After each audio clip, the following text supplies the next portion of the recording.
To questions do not involve the rendering of personalized investment advice, but are limited to the dissemination of general information. A professional advisor should be consulted before implementing any of the options presented. Encompass More Asset Management is registered as an investment advisor with the SEC and only transacts business in states where it is properly registered or is excluded or exempted from registration requirements. Registration with the SEC does not imply a certain level of skill or training.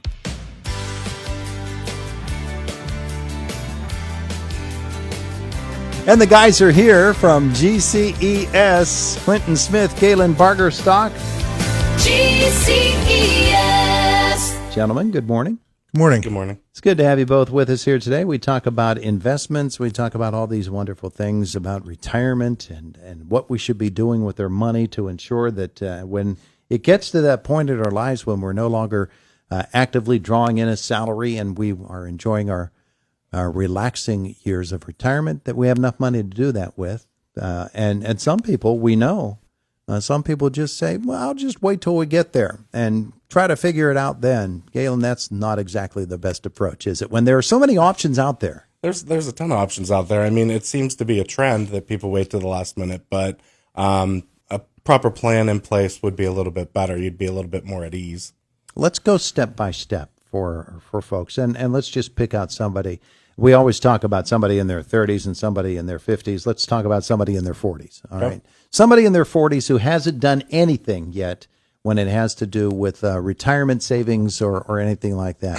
Let's give this make this a couple with two kids, and one of them's making $40,000 a year. The other one's making $30,000 a year, so $70,000 joint income between these two people with two kids, and they've never done anything.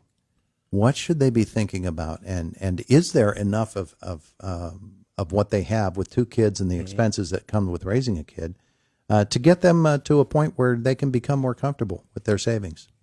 I think the first thing that I would think of that comes top of my head is, do they have a 401k, and could they not afford to put into it for those earlier years? Because that's the first step in any kind of financial thing. Take advantage of your employer plan while you're working, because that's free matching money most of the time. And, I can't beat free matching money. Yeah, that's a good point. And Clint, when you think about it, when we put things off, it's generally because we just don't want to think about stuff like that. And we figure we have all kinds of time in the future to do that, but that's not the right approach. No, I mean, everyone knows we started out working with postal employees. And I remember one time Galen went out and met with someone that was there, that was ready to retire, that had the assumption that I work at the post office, everything is going to be fine. Mm-hmm. Right. And that could be the chance if you set up things correctly in the very beginning when you start working there, because that's what a lot of people don't really do.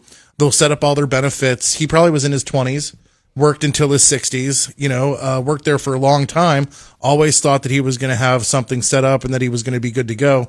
But the entire time he wasn't putting into his 401k, or TSP is what they call it. So he got there to retirement and then realized he didn't have anything other than his pension and Social Security and a little bit of money in his investments. So he waited way too long, where he was at the very end. There's no way to make up and make that money back. So setting up stuff in the beginning really is probably the number one thing you should do correctly. Our hypothetical family that we just created, now they're in their 40s and they've got kids that are probably in their early teens or something of that nature. And if they set something up when they were in their 20s and maybe both single, that raises the question, how often should we be reviewing what we have done financially in the past, and how often do those circumstances change, and how big of a change is it? Well, I mean, the scenario you're giving me is very common. So it is the norm to be in your 40s, beginning to start into retirement, because you had children. The children require a lot of money. You know, I don't know if you've heard, but braces, school events, everything that they do is taking the money away from your savings. So even if you started something when you were 20, the chances are you probably did stop that at some point or back it down a little bit, so you could have more money into the household to live while you were, younger, raising the younger children. So I think investment-wise, don't beat yourself up that you don't have this huge nest egg by the time you're 40, because you had to do what you had to do. And life insurance is the best thing that I would say anybody around that age should be figuring out, because that is the best time, early 40s to 50s, to address the life insurance situation, which is also part of the retirement picture. So you don't have to have like the whole staircase done right at the very beginning. Just take it step by step. Yeah. The water under the bridge thing really does apply, doesn't it? It does. I mean, and it's very, very common. I get hit with it all the time, the scenario you're giving me, because you just can't afford to do everything all at once when you're raising children. It actually sounds a lot like our story, the story of Carl and Barb. They're hypothetical cartoon characters in our book. Their daughter, Emily, and their son, Jacob, they're in the same exact situation. They're both working at the post office. And we talk about that whole process in our first book, The Story of Carl and Barb. Yeah. But we think about them as an exemplar here. But, when you consider folks in different categories, when you get up older, Carl and Barb, their situation is going to change. The kids will get off to college. When the kids go off to college, and when those expenses are finally all taken care of, and they're off on their own, then Carl and Barb are there at home now. Now they're in their late 50s, their early 60s, and their circumstances have changed, and now they're really needing to think about retirement. So you did bring up those circumstances. Death in the family, a spouse, getting married, getting divorced, kids moving out. Those are all times where you would want to check back in with your financial advisor. And if those don't happen every 5 years, as you get closer to retirement, and then we really say just about every 2 years for the last 5 years before retirement. Yeah, pretty much. I mean, you're rushing things if you want to meet every single year in your 40s. It's like the money's not going to make money if you're constantly talking about the money. So you really need that, I'd say 5 years, because you're going to get a good plan set in place and then run with it. But like he said, life-changing event, by all means, call, because something changed and we have to fix it. Yeah. And what you guys do is you put them in a position, you put your clients in a position so that you're looking at what's happening in the world, and they really don't have to consider what's going on in the financial world. Maybe they do because it's something that they have a great interest in, but for a lot of folks, they don't have that interest, but they know that you do, and you're there for them to say, hey, here's a flag that just got raised, and let's address it because it affects you. Yeah. Ultimately, we want people to make as much money as they can before they retire. And when Galen sits down with someone, he does a risk analysis where he's going to figure out how risky can they possibly be. And of course, less risky the closer you get to retirement. But we're also there to try to make people make as much money now. Sometimes you might have to be a little bit riskier. There might be the chance that you could lose stuff. The market has been crazy this last year with ups and downs, and especially it being an election year, there's a lot of uncertainty right now where people are questioning whether or not to go into things. And a lot of people, we think right now, are really waiting until the election is over. Because that it honestly just gives people peace of mind. I don't think the election's going to happen, economy is going to change the next day. But a lot of people are waiting right now to see what happens with the election because they're not sure. People put a lot into the election, honestly. Those are typically years where people don't like to make decisions until after the election happens. Yeah. And Galen, people look at those economic numbers that come out that the government is putting out. And I think we now are getting a much clearer picture of the government can make any number look as attractive as they want it to look. And the opposition party can make it look as unattractive as they want it to look. You can make the numbers say anything, but in the end, what the numbers say is you better be looking at the future because that's the one uncertainty that you want to do your best to address. Correct. Yeah. And that's the whole risk tolerance thing. And you go into these, managed models, and I think of everything at like a 5-year or a 10-year platform. Yeah. The economy has always been up and down. That hasn't changed. Where we're at now, it's the now. So it's being addressed to us today.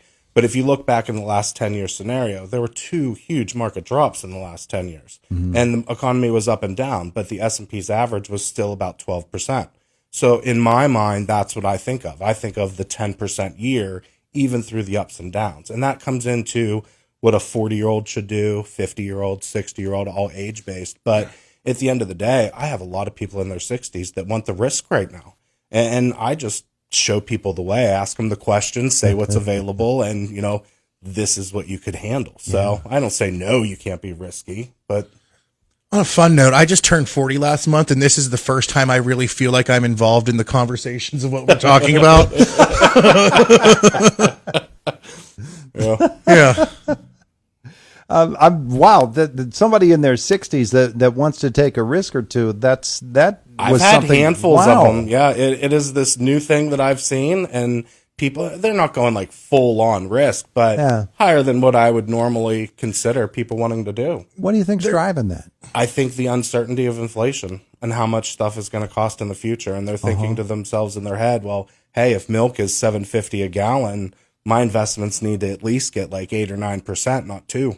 Yeah. These are also, I think, people that have extra money too. Do you know what I mean? Extra money to play with, because there are some people that do a lot of preparing for retirement. They have an excess of cash going into retirement where they'd make a lot more retired than they actually make working, because they have so much saved to pull from, where those people might be like, hey, let's like even life insurance money. Hey, I got $100,000 payout for my uncle that died or passed away. I want to put all that life insurance money into something risky and try to make as much as I can. There's those situations where people get money that they don't actually need to survive. And that's where they're going to be a little bit more risky.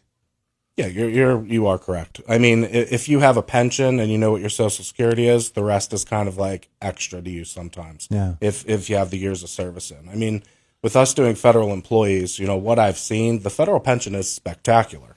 It just needs a couple little tweaks. So I would say anybody that's out there looking for a job, I know the federal government's hiring, and it might be a little bit stricter of, rules, and you have to show up on time and stuff like that, but it's a great pension. Yeah, from what I'm hearing, you really don't have to show up at all. Right? All of these things are questions that people have, and you're the guys that can answer them. Yep. And that's what this segment is all about, and that's what GCES is all about. And so let's talk about how people can avail themselves of your services. Give us a call. It's real easy. 724-915-0000. You can talk to Lorraine to book an appointment. She'll be able to help you answer any questions about what you need to have there. You can also visit us online at gces.us. Find out more information about us. There's a ton of blogs and videos on there. Or just stop in our office. It's 1780 Philadelphia Street. You literally can't miss it. There's a billboard right across the street with us on it, and like 2 different signs and a sign on the building. If you blink, you miss it, but there's literally a lot of signs right around our office. It's easy to find. Just stop in. 40 years old. Yeah. 40 years old, and finally it dawns on them. Right? Yeah. Hey, guys, thanks. Thank you so much. It is the voice of Indiana County. It's WCCS 101.1 FM, AM 1160, and WCCSradio.com. GCES. AccuWeather tells us today, partly sunny. On the way to 83 degrees, a cloudy night tonight and down to 56. Then tomorrow, cloudy, a chance of showers, a thunderstorm, and 74. And we ought to be pretty good after that. Wednesday, Thursday, Friday, partly sunny every day. 75 Wednesday, 80s on Thursday and Friday. There's a chance of afternoon thunderstorms on Friday, and then weekend looks like it's going to be a little bit wet. Right now in downtown Indiana, the temperature's up to 60. It is 8:25 in the morning. It's Indiana in the morning on WCCS. Boomer's got the CBS Sports.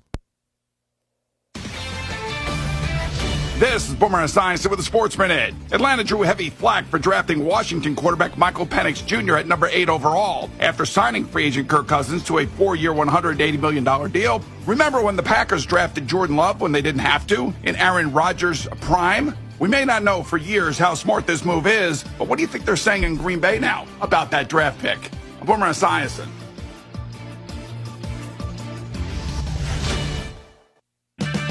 Now at O'Reilly Auto Parts, save $8 on a pair of Bosch Icon wiper blades in-store only. We'll even install them for free at O'Reilly Auto Parts. O'Reilly Auto Parts. If you need bold banners to boost your business, but you're on a budget, think Staples. Posters, flyers, signs, and menus for less? Think Staples. Staples can print anything you need to move your business forward. Now at Staples, save $50 on your print purchase.